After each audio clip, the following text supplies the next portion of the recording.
Located in Bloomington, St. George's Regional Water Reclamation Facility is trying to keep up with area growth. The average person uses about 91 gallons of water per day, which eventually ends up here. We serve St. George City as well as Ivins City, Santa Clara City, and Washington City. So we take sewage from all those communities and treat it at this facility. Right now our capacity of the facility is 17 million gallons a day. While the wastewater treatment plant isn't quite operating at full capacity yet, it's just a matter of time before new growth will be spilling over at 100%. This first phase of the plant expansion does not increase our overall plant capacity. By the time we get to the third phase of the expansion, our capacity will be increased from 17 million gallons a day to about 24.5 million gallons a day. The first phase of a three-phase expansion plan will begin at the intake or headworks. It will replace this aging 30-year-old system, which is getting hard to find replacement parts for. Our plant was initially constructed in 1988, so all the components are, a lot of them they're at the end of their useful life. So rather than just expand the existing,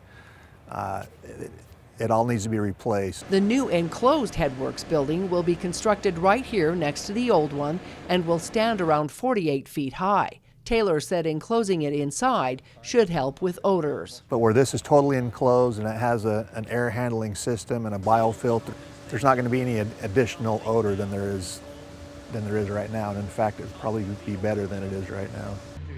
The construction of the new headworks will also cause them to have to realign the current incoming road. Plans are to build a new road on the other side of this fence, bringing the entrance directly into the administration building. Phase 2 will create one new ultraviolet disinfection building, replacing two others currently on site.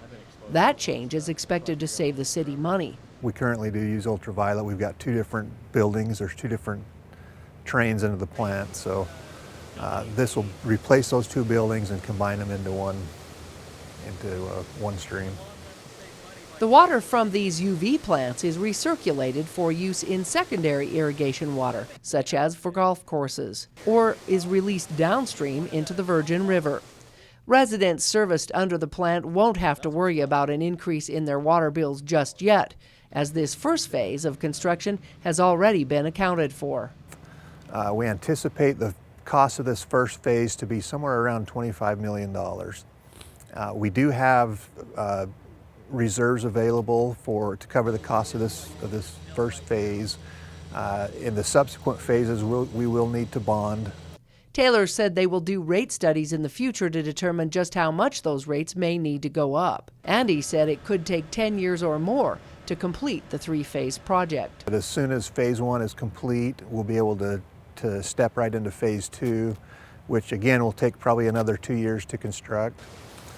The third phase, we will probably hold off on that depending on growth, but we're probably 7 to 8 years. As growth continues, the facility will eventually have to increase staff as well. The plant currently sits on about 40 acres now, but Taylor said there is plenty of city-owned land to the west if they have to expand again.